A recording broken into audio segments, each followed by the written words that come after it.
Selamat datang Bang Zulfan ke Cokro. Siap. Mas Jigi, selamat datang ke Cokro via Zoom. Ya, Gus Sahal, Bang Julfan. Tahu posisinya.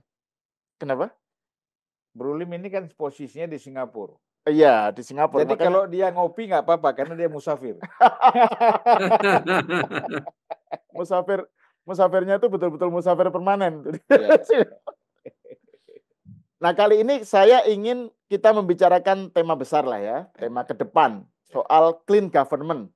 Ini kan obsesinya Pak Prabowo, itu kan konsisten memerangi korupsi, bersikap tegas terhadap koruptor, dalam rangka mewujudkan clean government. Dan Pak Prabowo bilang, saya kira di acara BI, Bang, di mungkin beberapa minggu lalu, sebelum ada kasus Pertamina ini loh. Ya. Itu kan dia bilang bahwa komitmen pemerintah saat ini adalah clean government karena itulah cara untuk mencapai kemakmuran. Jadi pemerintah harus bersih untuk menciptakan kemakmuran, gitu ya. Jadi arahnya ke sana. Nah, ini menjadi menarik kita bicarakan karena ada kasus yang sekarang masih ramai ya soal Pertamina, Bang Zulfan.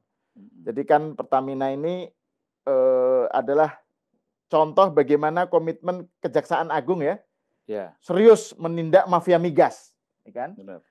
Dan bahkan ada ancaman katanya berpotensi untuk hukuman mati nih. Iya, dari kejaksaan. Iya kan, dari kejaksaan menyatakan itu karena ini dilakukan semenjak masa pandemi kan, 2018 sampai 2023. Dan memang kalau korupsi dilakukan masa pandemi, itu bisa dihukum mati itu. Tapi kita belum tahu lah bagaimana kelanjutannya. Tapi itu menunjukkan keseriusan Kejagung, dan Jaksa Agung tidak mungkin bergerak begitu tanpa arahan dari Pak Prabowo kan gitu. Nah, tapi di sisi lain ini kasus kan betul-betul gurita korupsi nih, Bang Zulfan, Mas Jiki. Pertama terjadinya sudah sejak tahun 2018 sampai 2023, dan saya kira banyak yang yakin ini bukan hanya melibatkan 9 tersangka sekarang, tapi bisa pihak luar juga gitu loh.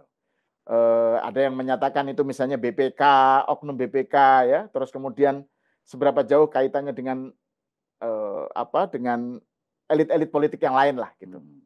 Nah, jadi ini menarik untuk kita bahas sebagai pintu masuk membahas soal clean government. Nah, menurut Bang Zulfan gimana sebenarnya ini soal clean government? Ya, kalau pernyataan atau sikap, pernyataan ya, bukan sikap, pernyataan soal clean government atau good governance ini kan sudah banyak dibicarakan. Dari dulu semua, saya pada masa periodenya Megawati misalnya, atau Habibie sebelumnya, Gus Dur, banyak sekali pejabat-pejabat kita itu selalu berpidato tentang clean government dan good governance. Ya, tata kelola pemerintahan yang baik itu seperti apa. Tetapi kan kenyataannya kita lihat, justru mereka sendiri banyak yang melanggar. Nah, jadi clean government ini tidak boleh menjadi sekedar statement ataupun good governance, tidak boleh menjadi statement. Tapi memang harus betul-betul diwujudkan. Nah, ini kan kembali pada karakter orangnya. Ya. Orang yang memang masa lalunya memang nggak benar, ya apakah dia korup atau dia berbuat kesalahan lain, ya. Ketika dia ngomong good governance itu tuh sebenarnya basa-basi. Ya. Kita menginginkan orang yang bicara ini adalah orang yang betul-betul punya sikap yang serius dalam clean government. Karena itu dalam clean government tidak boleh ada dalam pemerintahan ini orang-orang yang tidak clean.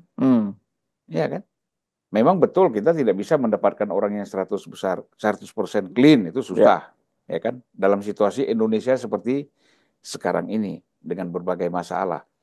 Tetapi kan paling tidak majority di dalam pemerintahan itu terdiri orang-orang yang clean, ya kan? Sehingga yang clean ini karena dia mayoritas, dia akan bisa mempengaruhi yang minoritas. Tetapi sebaliknya, kalau dalam pemerintahan itu justru mayoritasnya tidak clean, ya, otomatis kan dia mempengaruhi yang clean, yang baik, ya kan? Nah, ini yang menurut saya bahwa itu menjadi problem. Nah, kemudian kalau kita menginginkan tata kelola pemerintahan yang baik, itu kan sistem, nggak sulit. Kalau clean ini bukan bicara sistem, ini kan karakter personnya.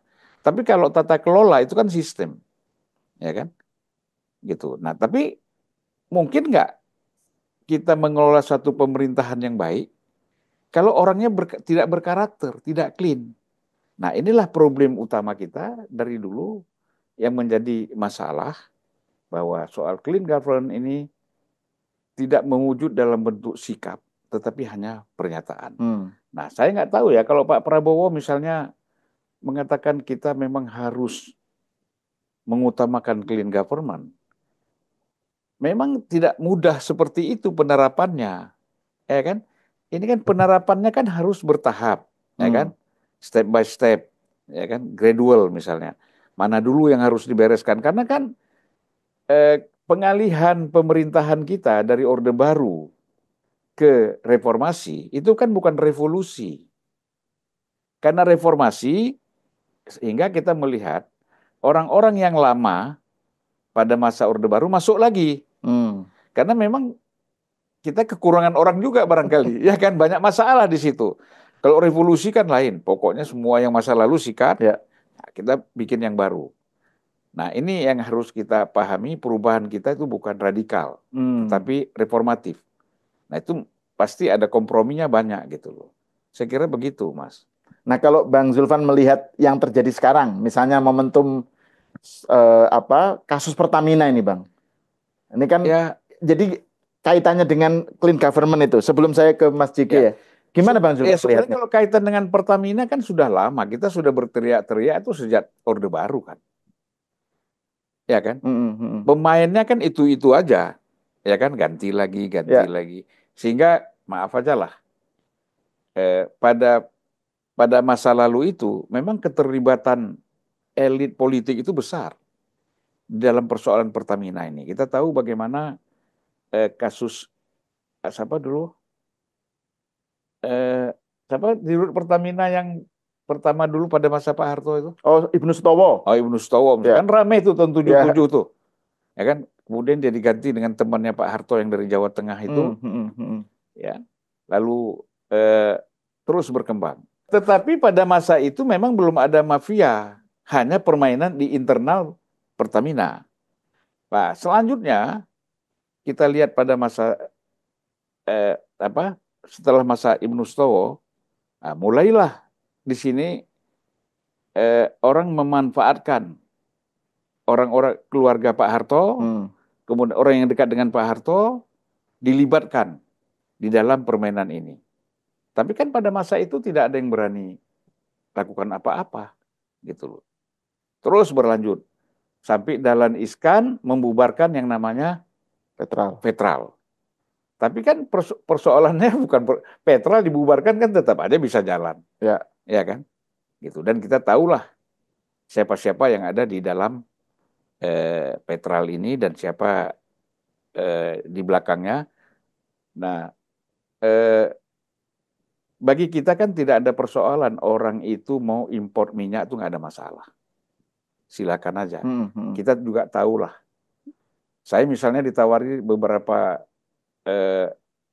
produsen minyak dari Iran misalnya, itu mereka bisa terima karena kan belinya dilepas pantai.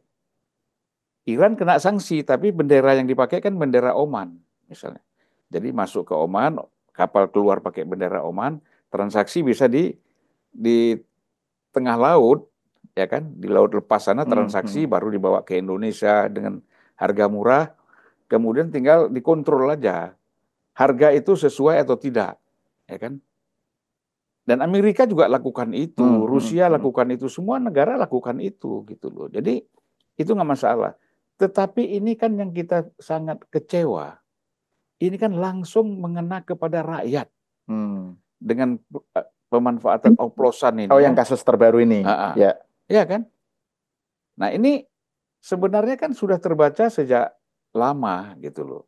Kalau menurut Kejaksaan Agung sudah dipantau 2018 kan. Ini bahkan bisa beberapa pengamat mengatakan sebelumnya juga sudah bisa terjadi. Tetapi kita lihat bahwa Pak Prabowo ini sebagai presiden lah yang dengan tegas. Kan Jaksa Agung itu kan ketika mendapat kasus besar ini pasti lapor presiden. Ya. Pak, ini bahaya. gawat ini Pak, Pertamina seperti ini, ya kan? Ya, Presiden mengatakan jalankan hukum, sesuaikan dengan hukum, jalan aja, kan gitu. Ya. Nah, jadi ini juga ada sinergi juga dengan Pak Jokowi barangkali ya, bahwa karena informasi itu bisa jadi pada masa Pak Jokowi sudah ada, kemudian sekarang dieksekusi. Nah, ini menurut saya positif gitu. Nah, kalau Mas Jeffrey, Mas JG melihat kasus seberapa jauh kasus Pertamina ini bisa jadi momentum untuk clean government, Mas? Karena kan tadi Bang Zulfan bilang bahwa harus dimulai dari diri sendiri ya. Ini jadi ya, karakter. Dari karakter, dan ini saya jadi teringat ungkapan ibda binafsik gitulah. Mulailah dari dirimu sendiri. Yeah. Nah, ini seberapa jauh Pak Prabowo punya komitmen untuk membersihkan orang-orang sekitarnya ya, dan memastikan clean government dengan memanfaatkan kasus Pertamina ini menjadikan kasus Pertamina ini sebagai momentum, Bang. Karena kan ada yang sinis menyatakan, wah ini kan kasus cuma modus lama tapi pemainnya baru gitu. Cuma ganti pemain aja ini sebenarnya. Bahkan gitu. ada yang mengatakan ini pengalihan dari pagar laut. Pagar laut. Jadi ada yang sinis bahwa ini sebenarnya cuma ganti pemain aja gitu. Jadi situasinya nggak akan berubah gitu. Jadi ada yang sudah apatis gitu. Tetapi kan kalau kita lihat komitmen Pak Prabowo kan sangat serius ya soal anti korupsi dan soal clean government ini. Gimana menurut Mas Jike ngelihatnya? Iya, pertama-tama kalau kita ingat ya era kita kuliah dulu itu, saya ingat ada bukunya François Rollong. Judul bukunya Politik dan Ideologi Mahasiswa Indonesia. Kayaknya buku iya betul. pasti kita ya. baca lah. Iya, itu buku sangat sangat terkenal itu di kalangan mahasiswa. Wajib di era tahun 1984, 85, 86 gitu. Saya masuk kuliah tahun 86, buku pertama yang saya baca buku itu tuh. François Rollong. Ya. Politik Mahasiswa Indonesia lah kira-kira judulnya.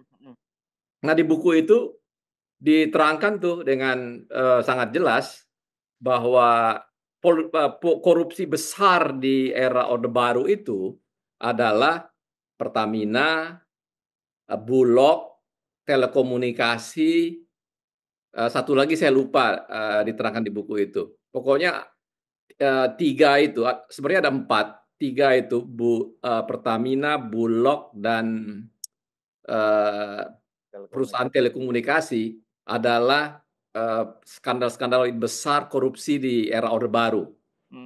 Jelas di buku itu diterangkan, dan kemudian juga dijelaskan juga cara kemudian skandal itu terungkap ke publik, dan kemudian kita tahu dalam sejarahnya kan Pak Ibnu Sutowo kemudian diberhentikan, seluruh jajaran direksi juga diberhentikan. Bang Julfan tadi bilang diganti oleh temannya Pak Harto yang orang Jawa Tengah itu. Saya ingat namanya kalau nggak salah Pit Haryono atau siapa tuh namanya kira-kira. Nah, kemudian dari cerita itu kita bisa melihat bahwa apa yang terjadi hari ini oleh pemerintahan Pak Prabowo dan baru setelah 100 hari pemerintahannya berdiri, saya rasa ini adalah salah satu bentuk dari keseriusan dari pemerintahan Prabowo untuk mulai membangun clean government di Indonesia yang lebih serius. Jadi saya termasuk orang yang berprasangka baik atas peristiwa ini. Dan saya masih optimis dan masih percaya sangat bahwa Pak Prabowo sungguh-sungguh untuk mengungkap ini sedetil mungkin dan semaksimal mungkin. Atau saya percaya juga bahwa moga-moga ini akan mengakhiri korupsi panjang yang selalu ada di Pertamina. Begitu. Kita lihat Pak Prabowo dengan berani, bahkan dari dia masih presiden elected, jadi sejak sebelum dia dilantik, pergantian direksi dan komisaris Pertamina itu sudah dilakukan. Kita ingat preskomnya itu adalah kader Partai Gerindra, Pak siapa namanya itu, bekas polisi, Iwan Bule, siapa namanya? Pak Heriawan, siapa? Ya. Nah, terus kemudian direktur utamanya juga dari kader Gerindra, Simon Mantiri. Nah, kalau kita lihat keberanian Pak Prabowo dari dia masih presiden elected untuk memasukkan orang-orangnya sendiri di Pertamina, artinya memang dia secara sadar akan mengakhiri korupsi panjang yang ada di Pertamina. Saya berprasangka baiknya seperti itu. Mungkin orang lain beranggapan bahwa dia ingin mengambil alih korupsi yang berlangsung dengan orang-orangnya. Orang lain mungkin berprasangka buruk seperti itu. Kalau saya melihat justru jauh-jauh hari, bahkan sebelum dia dilantik, artinya waktu itu berarti Pak Jokowi semasa menjadi presiden, ketika mengganti jajaran Pertamina, baik direktur dan komisarisnya, itu sudah meminta pendapat dari Pak Prabowo. Artinya keputusan finalnya oleh Pak Prabowo sebenarnya. Karena pelantikan jajaran direksi itu kan kira-kira bukan bulan Oktober, sebelum Pak Prabowo dilantik jadi presiden itu. Kira-kira mungkin Agustus atau bulan September itu. Nah, kalau kita lihat background seperti ini, seharusnya kita makin optimis ya, seharusnya ke depan bahwa korupsi panjang dari era Orde Baru di Pertamina ini akan terungkap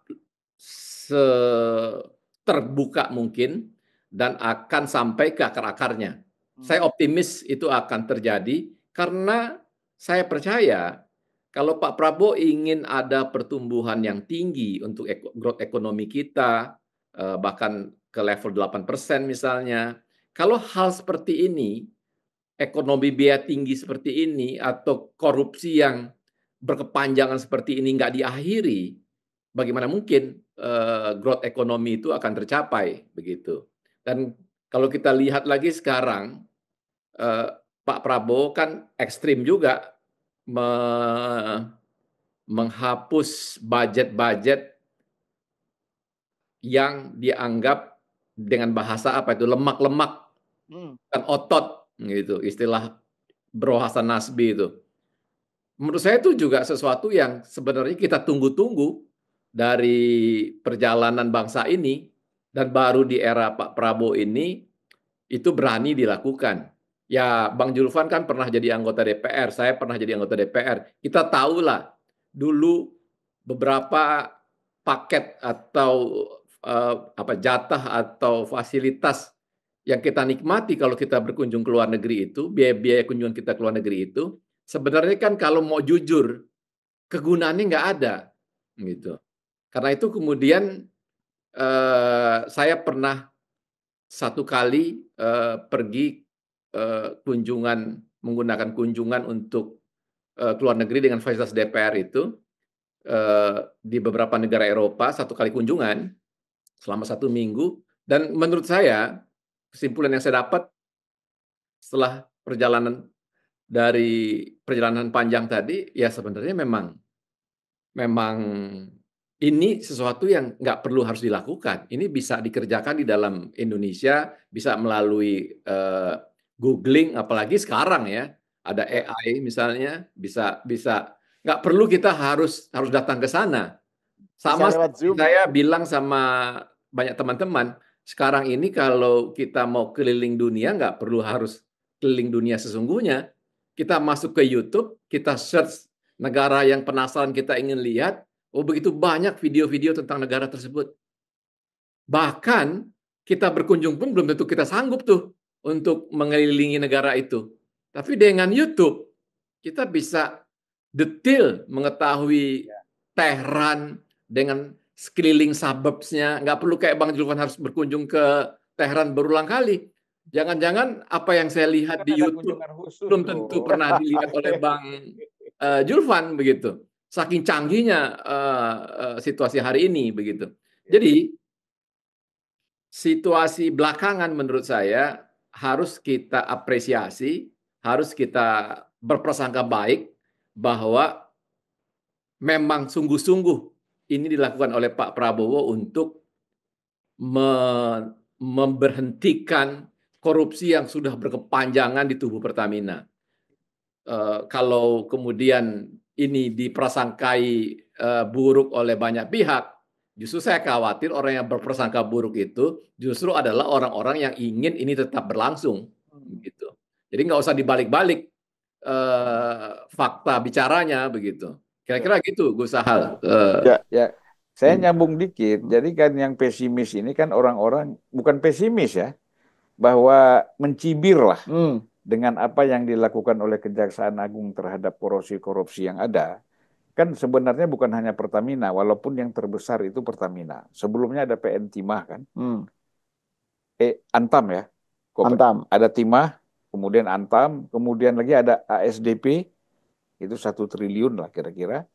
Kemudian ada lembaga LPIE ya, impor ekspor itu, yang di bawah Menteri Perdagangan, tapi itu dianggap sebagai yang si Tom Lembong ini. Oh iya betul. Nah, tapi selain dari kasus Tom Lembong diketemukan lagi 11,1 miliar lagi ini, 11,1 T yang terjadi pemborosan lagi yang merugikan negara. Jadi banyak sekali. Nah, jadi ini orang-orang yang tidak yakin dengan apa yang akan diambil atau langkah-langkah yang akan diambil oleh Presiden Prabowo terhadap ini jangan-jangan satu orang yang memang kecipratan juga. Ya. Nah, kecipratan kalau diperiksa-periksa kan bisa kena itu kan. Makanya mereka upayakan ini supaya pesimisme itu muncul. Atau memang mereka ini kecewa karena calon presidennya kalah. Dikaitkan dengan politik gitu ya. Dikaitkan dengan politik. Sehingga apapun yang dilakukan oleh Presiden Prabowo dan Gibran ini semuanya nggak benar. Salah, pesimis, ngomong doang, omon-omon kan gitu.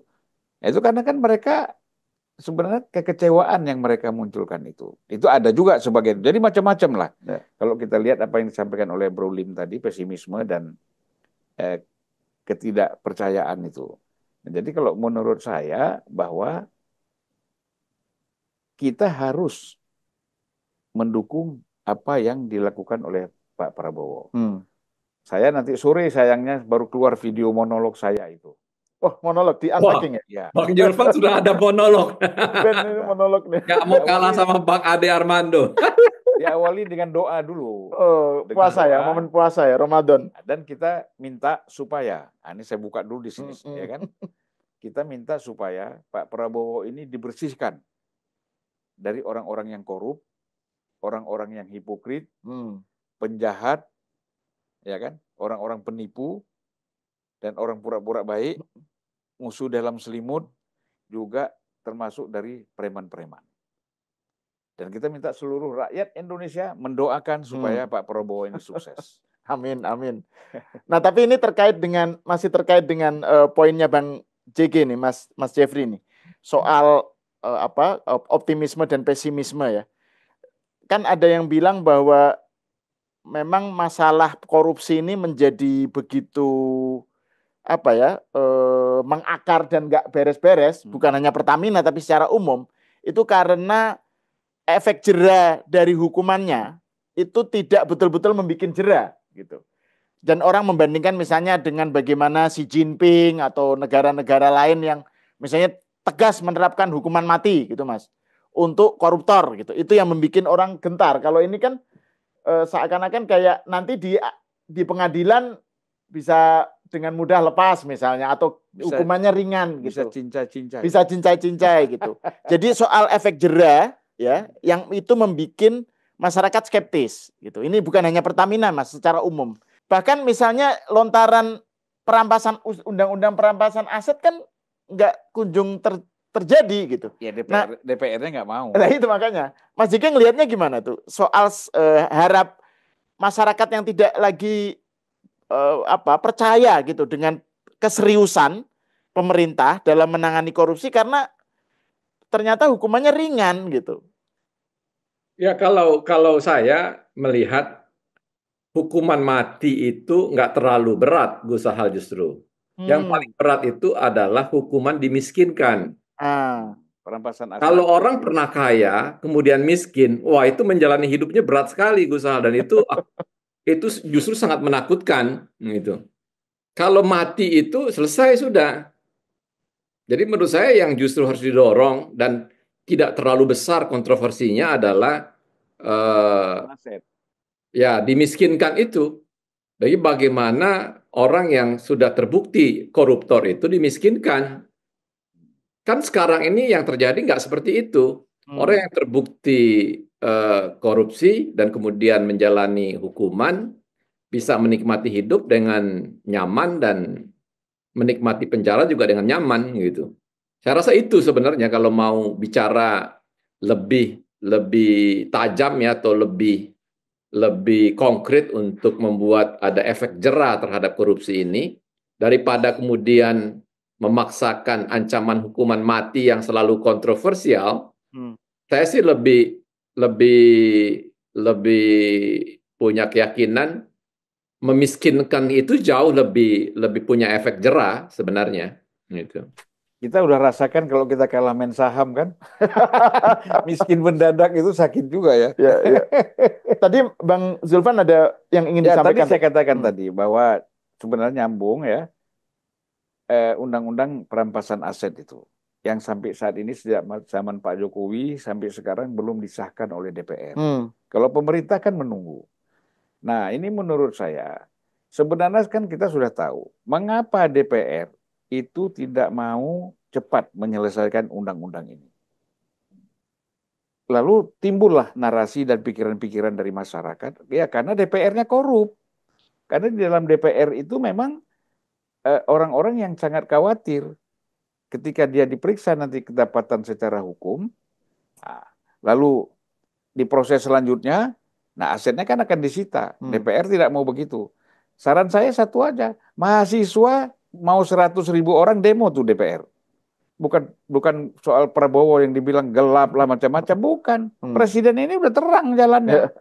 DPR ini di demo. Serius kalau perlu tidur di DPR minta disahkan undang-undang perampasan aset itu. Karena disitulah seperti kata Bro Lim tadi, disitulah sumber utamanya korupsi ini terus masih berkembang. Jadi jangan demo yang nggak substantif, ya kan? Sehingga kesan orang wah ini dibayar.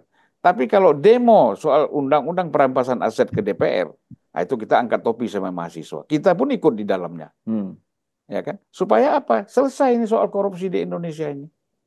Begitu Mas Al. Ya, dan memang kalau kita bicara tentang korupsi selalu yang dijadikan sebagai sasaran tembak untuk di demo atau dikritisi selalu kan eksekutif. Ya kan? Padahal kan sebenarnya korupsi itu bisa ada di legislatif dalam rangka misalnya tadi itu misalnya menghambat undang-undang yang perampasan aset dan lain-lain atau di yudikatif. Dalam soal misalnya jual beli putusan lah, makelar kasus lah, macam-macam gitu. Jadi ini memang sesuatu yang tidak hanya eksekutif yang harusnya menjadi menjadi pokok soal gitu ya, tapi legislatif dan yudikatif. Nah, tapi saya ingin juga kita membahas soal karena kita bicara tentang clean government, soal sistem, soal tata kelola, Mas Jigi. Soal government itu kan soal tata kelola ya. Itu dengan kondisi Indonesia seperti sekarang ini, itu dari mana kita mulainya itu? Untuk perbaikan tata kelola itu kan misalnya dalam kasus Pertamina misalnya ya. Itu dengan kekusutan yang ada dan gurita korupsinya begitu masif, dari mana kita mulai? What is to be done? Ya kalau parsial ya sebenarnya bisa saja. Kalau kita ingat dulu bank-bank pemerintah di era Orde Baru, kemudian jatuh semua bank itu di era menjelang reformasi kan, karena krisis tahun 1997 itu kan kemudian bank-bank BUMN kita itu memasuki era reformasi kan menjadi bank-bank yang bagus, menjadi bank-bank yang profesional dan kita lihatlah mereka bisa memberikan laba yang tinggi. Nah itu ditandai dengan apa? Dengan mereformasi tubuh bank-bank BUMN kita itu. Dengan apa reformasi di tubuh bank-bank BUMN kita itu? Nggak ada lagi gaji kecil di sana. Kita tahu sekarang, ya bisa dicek di Google itu sebenarnya, gaji-gaji Bank Mandiri, BNI 46 BRI itu misalnya, itu seorang direktur bisa dapat 1 miliar, 1,5 miliar rupiah 1 bulan. Dan 1 tahun mereka bisa dapat tantiem puluhan kali gaji. Jadi mungkin saja mereka bisa dapat 20-30 miliar rupiah per tahun minimum ya, gitu.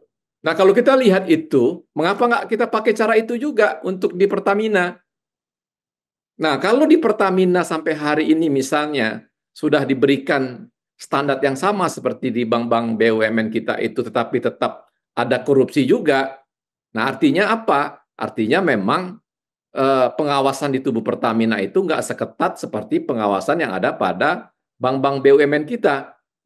Kalau bank-bank BUMN kita itu kan diawasi dengan sangat ketat oleh OJK kan. Dulu oleh Bank Indonesia UPB berapa gitu, UPB 1, UPB 2, unit pengawasan bank namanya. Nah, ketika sudah beralih ke OJK, OJK kan melakukan pengawasan dengan sangat super ketat kepada bank-bank pemerintah kita. Nah, itu adalah mengakibatkan bank-bank pemerintah kita itu bisa kemudian menjadi bank-bank yang kompetitif, bisa bersaing dengan bank swasta seperti BCA misalnya. Gitu. Nah, sekarang itu pun sebenarnya, mau ngomong jujur, ya belum maksimal sebenarnya. Bisa lebih maksimal lagi. Dan saya optimis di era nanti Pak Rosan Roslani sebagai CEO-nya Danantara yang membawahi itu akan lebih bagus lagi daripada saat yang sekarang gitu. Ya, itu juga orang banyak pesimis Danantara akan kemudian menjadi bancakan baru. Kalau saya justru menganggap Danantara itu justru akan lebih membuat apa yang di bawah dia, bank-bank BUMN, yang Himbara tadi, Pertamina, dan lain-lain ini akan menjadi lebih maksimal karena masih jauh kemaksimalan itu masih bisa berkali-kali lipat dari apa yang dihasilkan hari ini begitu. Jadi saya sih lihatnya optimis ini semua akan makin terbuka dan akan makin baik. Jadi kalau mau benahi Pertamina, tiru aja cara membenahi bank-bank Himbara tadi, Gus Sahal. Ya. Nah tadi itu soal menarik tuh soal bahwa kalau andekan digaji besar pun masih tetap korup, itu artinya berarti aspek pengawasan, aspek apa itu yang lemah. Itu yang problem sebenarnya. Ya betul. Karena kan di dalam bank BUMN kan di bank BUMN itu praktis bisa efektif dilakukan karena ada institusi OJK yang melakukan pengawasan begitu ketat. Nah sekarang ini kan kontroversi soal komisaris wewenangnya mengawasi di direksi kan di Pertamina. Ya itu harus diragukan. Apakah komisaris-komisaris yang ada di situ sudah bekerja maksimal atau belum? Gitu. Karena kalau dia melihat ada ketidakbenaran di situ, kan dua pilihan dia. Dia bongkar jadi kontroversial, atau dia sebaiknya mundur kalau dia nggak berani mengambil risiko menjadi kontroversial, kan begitu, Gus Sahal. Tapi kalau komisaris-komisaris ini menikmati saja di situ, ya artinya dia mendiamkan apa yang terjadi di sana. Nah sebaliknya di bank-bank BUMN kita itu nggak terjadi.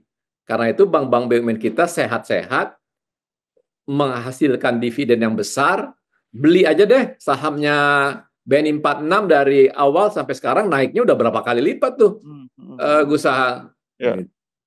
Sahamnya BRI, sahamnya Bank Mandiri, itu kan karena kinerja perusahaannya bagus. Gitu.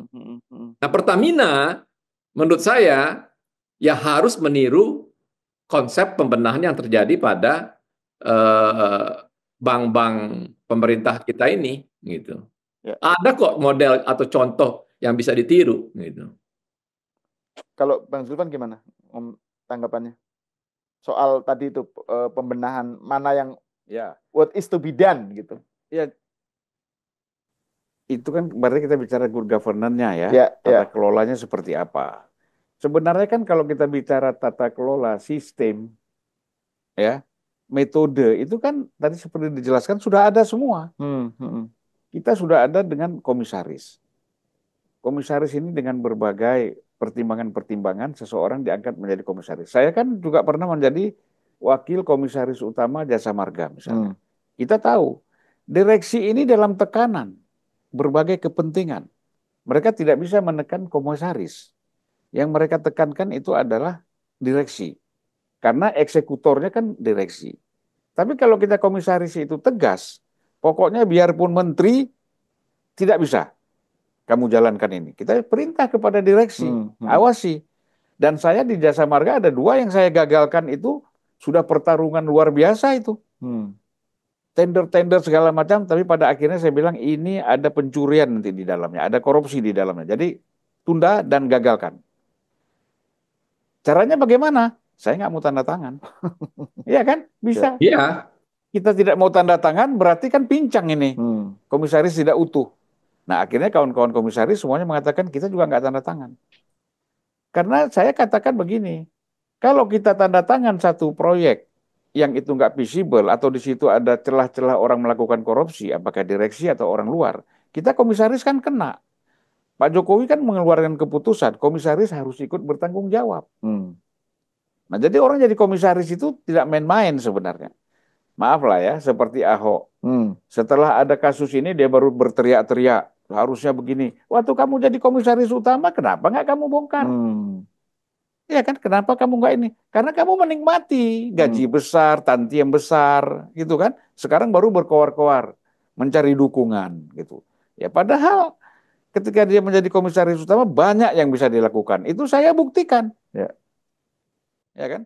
Dan itu termasuk tanggung jawab komisaris utama ya, mengawasi. Ya komisaris lah, bukan hanya komisaris utama. Komisaris ya. Meskipun kalau terkait dengan Ahok, ini jadi menarik nih soal Ahok, jadi terkait dengan Pertamina, kan ada yang bilang, Ahok sendiri bilang bahwa saya komut bukan dirut. Kalau saya dirut saya habisi semua. Tapi ternyata kan ada video yang menyatakan Ahok dulu pernah ditawarin dirut, tapi dia nggak mau, dia milih komut gitu. Itu satu. Yang kedua, ini kan anak usaha, ini kan bukan Pertaminanya, tapi Pertamina Patraniaga, subholdingnya gitu. Jadi Ahok nggak bisa dikait-kaitkan gitu. Tapi Ahok sendiri bilang di wawancara, dia berkali-kali memarahin si dirutnya gitu, dirut Patraniaga gini. Jadi dia tahu gitu. Nah ini jadi saya potong dulu sedikit. Direksi dan komisaris anak holding, subholding ya kan? Itu ditentukan bukan oleh menteri lagi, oleh direksi plus komisaris holding. Gitu loh. Baru nanti ya pasti ada konsultasi dengan menteri ya atau wakil menteri gitu. Tapi keputusan ada di tangan mereka. Saya kan misalnya ada anak Jasa Marga, ya kan, gitu. Kita mau jadikan dia direktur apa segala macam. Kita rapat direksi sama komisaris untuk menentukan si A, si B, si C. Nah saya nggak tahu apakah di Pertamina sistem itu berlaku atau tidak. Tapi pengalaman saya di BUMN itu berlaku. Jadi tidak bisa sembarangan juga dirut ataupun komisaris mengangkat. Tetapi kan dirapatkan bersama-sama komisaris utama, direktur utama, direksi, semuanya itu ada. Untuk kita putuskan siapa yang kita angkat menjadi direktur utama ataupun komisaris di anak perusahaan. Walaupun kadang-kadang kan kita tahu ini orangnya si A, si B, titipan menteri, titipan apa kan. Sehingga kompromis terjadi, dia yang jadi gitu. Jadi kalau alasannya komisaris utama tidak bisa ngecek anak perusahaan, enggak juga, bisa. Justru kita persoalkan itu. Nah, jadi kan begini, ada aspek-aspek yang kita anggap secara formal, ya kan, aturan formal kita tidak boleh masuk. Tetapi kalau dicurigai bahwa di anak perusahaan itu memang ada pelanggaran-pelanggaran, kita coba masuk dong, karena efeknya kan ke holding juga. Nah, itu jadi alasan Ahok itu karena dia holding, ini anak perusahaan, itu saya kira nggak tepat. Atau alasan dia bahwa dia bukan dirut, dia hanya komut. Gitu. Komisaris utama itu bisa panggil kapan saja itu dirut. Iya kan? Komisaris itu kapan saja. Kenapa ini bisa marah-marahin dirut? Kalau dia benar-benar sebagai pengawas. Itu kita lakukan waktu saya jadi komisaris. Saya tanya, direksinya masih ada sekarang. Ya kan? Ya. Kalau Mas Jeffrey melihat soal Pertamina ini dikaitkan dengan komentar-komentar Ahok, gimana? Pernyataan-pernyataan Ahok? Ya itu yang saya bilang tadi. Kalau komentar Ahok saya nggak mau komentari lah. Teman sendiri nggak enak komentarinya. Tetapi maksud saya sederhana aja. kalau kalau kalau kita mau menerima jabatan komisaris, ya konsekuensinya seperti Bang Julvan tadi, kita tahu bahwa itu jabatan justru resikonya adalah ketika kita nggak mau tahu itu, atau kemudian ya sekedar ikuti saja komisaris yang lain A ikut A, komisaris yang B ikut B, itu kita kategori yang cari pekerjaan dan cari gaji itu namanya. Kan mau bantu negara duduk di situ gitu. Tapi kalau kita mau bantu negara ya seperti Bang Julvan tadi, lebih bagus menolak tanda tangan bahwa resikonya kita dipecat, ya nggak apa-apa karena niat kita mau bantu negara di situ. Gitu. Kalau saya beranggapan seperti itu seharusnya jabatan-jabatan komisaris di BUMN. Masalahnya kan begini, kadang-kadang orang itu memang jadi komisaris itu cari kerja. Jadi dia takut sekali menentukan sikap sehingga dia berhenti. Kalau saya memang dalam situasi tertentu ya kita mundur. Nggak ada masalah gitu loh. Nah ini saya kira memang latar belakang itu perlu juga ya. Mungkin kita sebagai aktivis, sebagai politisi, kita memang ingin betul-betul bersikap yang jelas di dalam persoalan-persoalan ini, karena saya sendiri kan di Komisi 6, ya kan, 5 tahun. Ya, jadi tahu betul bagaimana kita kadang-kadang DPR pun tidak didengar oleh direksi. Iya, tapi setelah pulang dari DPR dia jalan lain lagi. Komisi 6 itu membawahi apa tema-temanya? BUMN, perdagangan, perindustrian dulu ya. Nah, sekarang kan udah banyak sekali, ada 13 komisi sekarang. Dulu kan cuma 11. Nah, jadi saya kira memang tadi kembali lagi bahwa sistem pengawasan kita ini harus ketat. Dulu kan ada sistem pengawasan melekat itu kan. Zaman Orde Baru itu ya, Waskat. Kan? Waskat.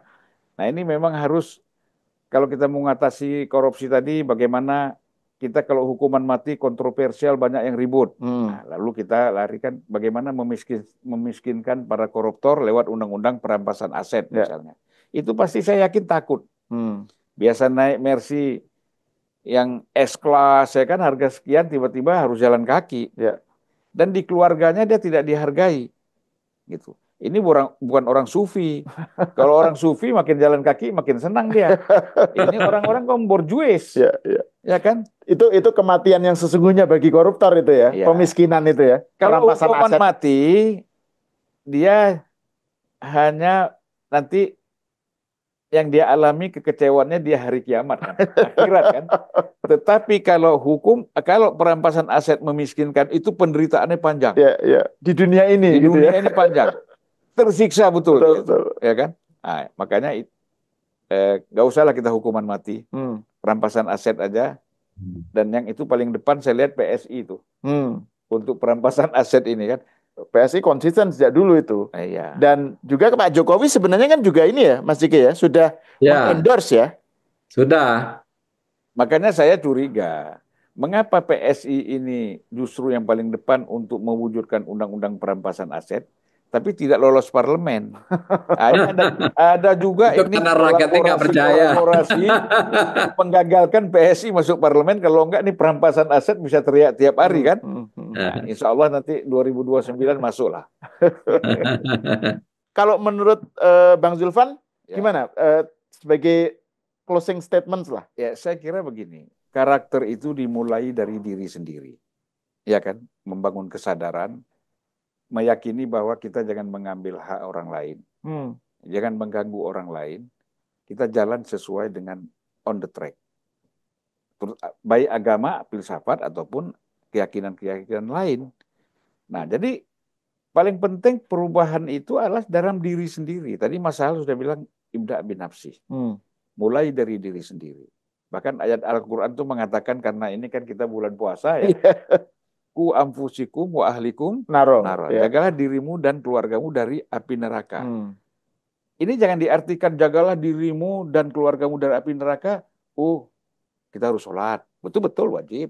Misalnya silakan puasa ini. Tapi jaga dirimu dan keluargamu dari korupsi. Karena apa yang kamu makan itu kalau hasil koruptor itu jadi api. Kalau api nanti yang kamu buang itu bara. Itu harus disadari menjadi karakter gitu loh. Ini kan kadang-kadang orang menyelamatkan dari api neraka persoalan sembahyang, puasa, ya kan, zakat, haji. Bukan. Ini yang lebih penting lagi adalah korupsi. Karena menyengsarakan orang lain gitu loh. Mengambil hak orang lain sebanyak itu. Padahal kalau bangun sekolah, bangun jembatan, ya kan, bangun macam-macam, itu kan luar biasa.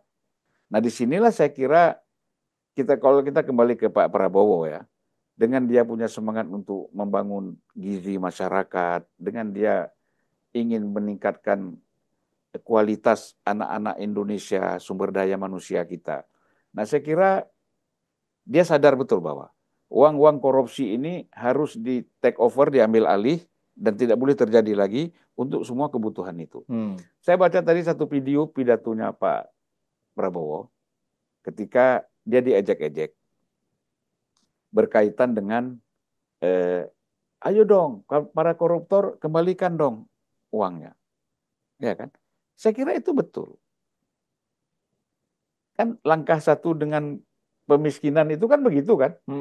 Salah satunya kembalikan uang-uang yang hasil korupsi kalian, dan kemudian kalian sekarang gunakan uang-uang memang yang dihitung nanti sesuai gaji kalian. Oh, kamu penghasilan kamu 2 miliar setahun, berarti kamu hanya boleh 20 miliar. Sisanya kembalikan. Ini akan digunakan untuk membangun kualitas anak Indonesia, baik gizi dan kebutuhan-kebutuhan yang lain, gitu loh. Ya kalau enggak kita penjarakan kamu. Ya kan? Gitu. Nah, jadi memang KPK kan juga begitu. Hukum undang-undang di KPK kan juga begitu. Jadi kalau orang menerima satu gratifikasi, dia dengan sadar mengembalikan, kan hukumannya kan menjadi ringan gitu loh. Pertimbangan-pertimbangan itu ada. Nah, kembali lagi kita ini bukan revolusi. Kita ini reformasi yang walaupun banyak cacatnya, banyak kurangnya di sana sini, tapi kan harus mulai bisa juga dibenahi ke depan gitu loh. Mesti kita yakin juga akan ada orang-orang nanti terseleksi, ya kan?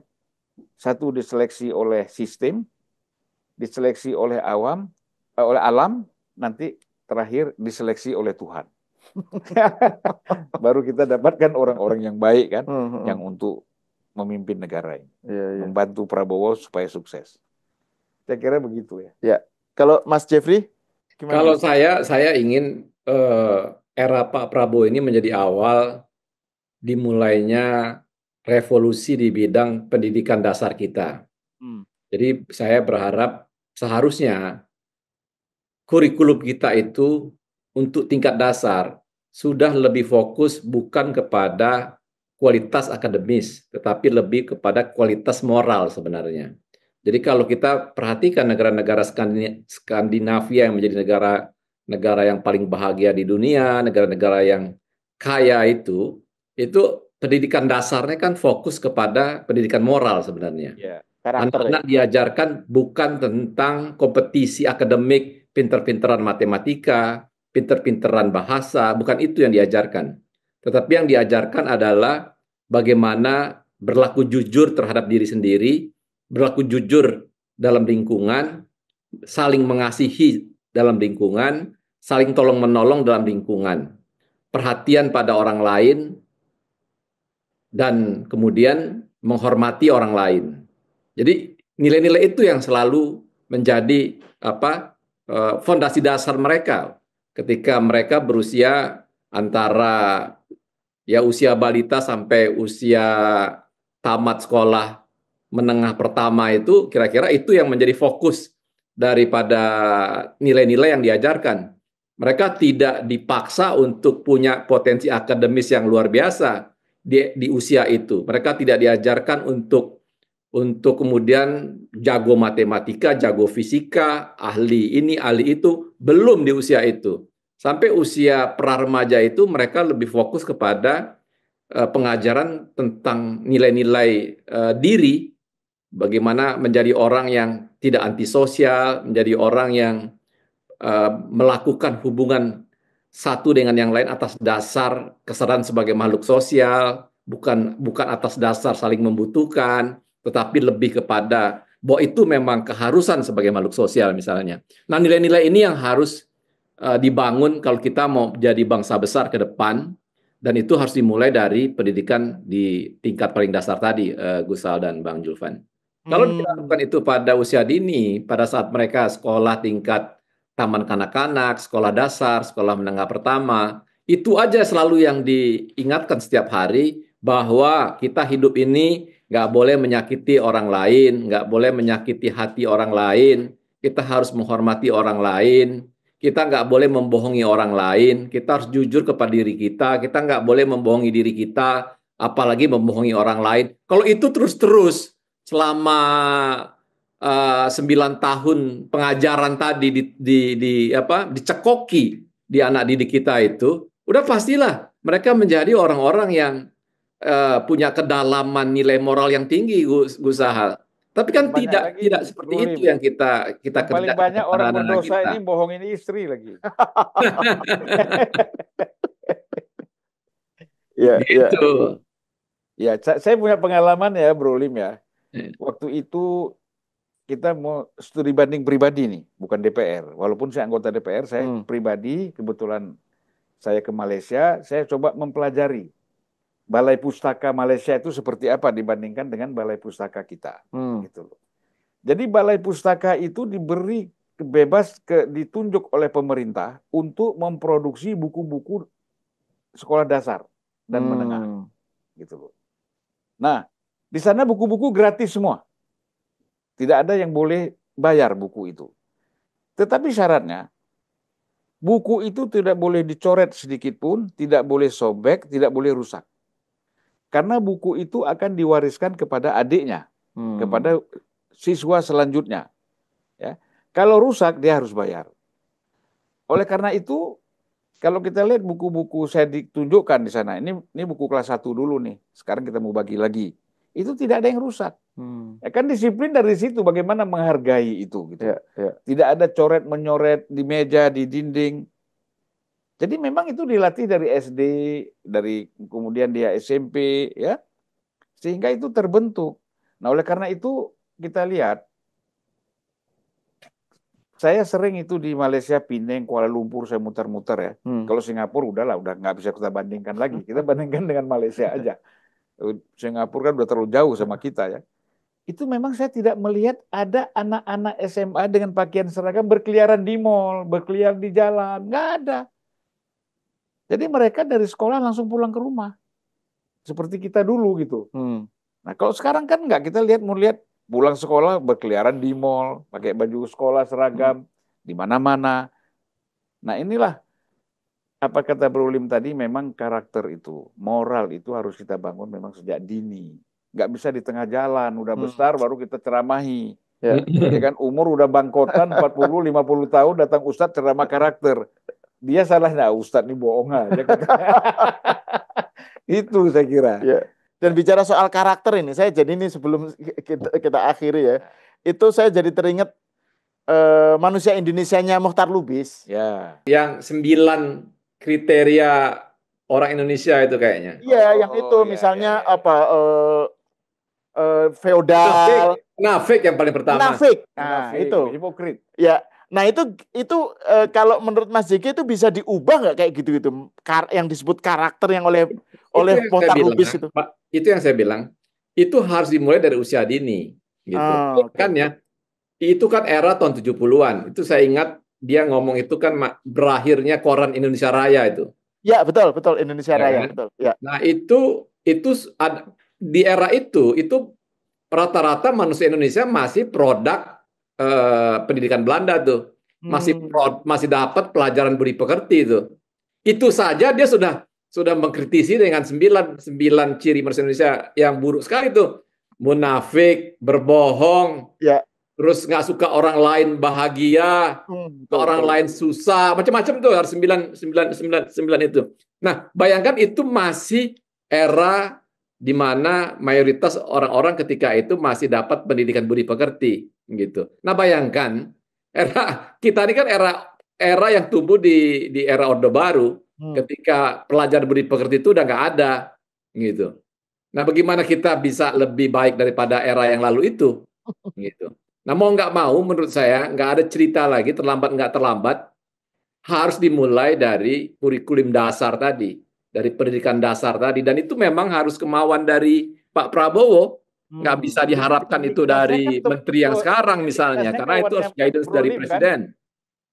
Mendikbudnya kawan Brolim tuh bisa diusulkan cepat. Ya, tapi itu harus datang dari Pak Prabowo, Bang Julvan. Ya. Menteri kan hanya eksekutor daripada presidennya. Gitu. Ya. Seperti di Malaysia itu kan diawali oleh Mahathir ya. Iya.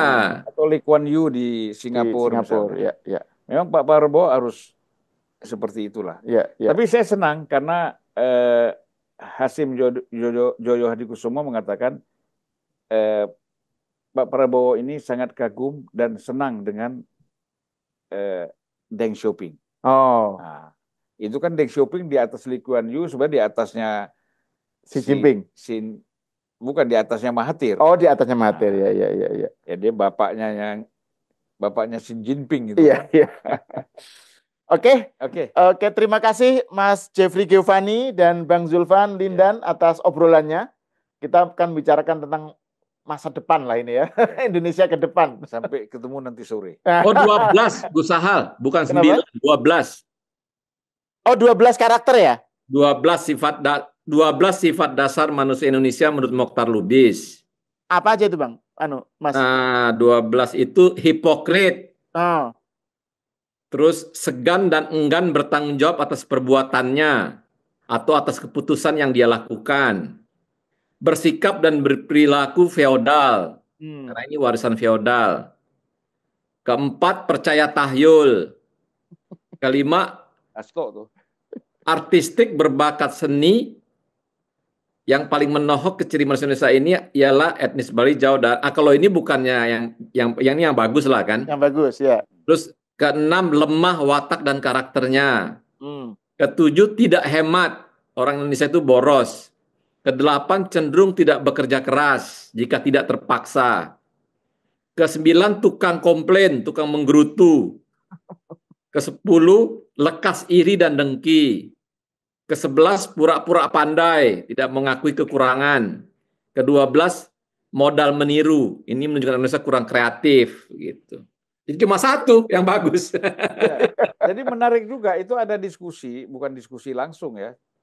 Tulisan-tulisan Sultan Takdir Ali Syahbana. Oh, STA ya. Itu dengan Said Husin Alatas. Nah, ya kan, itu kan ada saya kok bisa polemik gitu, semacam polemik. Bukan. Jadi Sultan Takdir menuliskan tentang buku Mengapa Kita Miskin. Oke. Kan ada kesan kita ini malas, ya kan, seperti itu. Seperti petani misalnya. Petani dibandingkan buruh, ya kan, mereka lebih malas dari buruh gitu. Nah, si Said Husin Alatas mengatakan, justru petani itu dari jam 6 subuh sudah jalan ke sawah. Dia sudah bekerja. Adalah yang seperti itu. Jadi kan itu karakter itu dibahas gitu. Ya. Mengapa? Oh, ini di bukunya Mitos Pribumi Malas ya? Ya, betul. Itu kan juga terkenal itu di sini buku itu. Iya. Said Nagib Alatas ya? Husin Alatas ya. Dia juga menulis sosiologi korupsi sebenarnya itu. Itu juga tema menarik. Jadi memang banyak karya-karya lama yang saya kira perlu dibicarakan lagi itu. Tadi misalnya Mokhtar Lubis, Husin Alatas dan seterusnya. Ada satu pertemuan dulu kita Leknas LIPI kan. Sekarang Leknas sudah tidak ada lagi, kan ada pertemuan HIPIS. Di Makassar dulu itu tulisannya si Burhan Magenda dan tulisannya Arif Budiman itu luar biasa bagusnya. Saya cari lagi bukunya udah nggak ada. Ya, nanti kita bicarakan di sesi berikutnya, Pak. Oke, siap. Oke, terima kasih Mas JG, Bang Zulfan. Pemirsa, sampai di sini dulu. Kita berjumpa lagi di episode selanjutnya.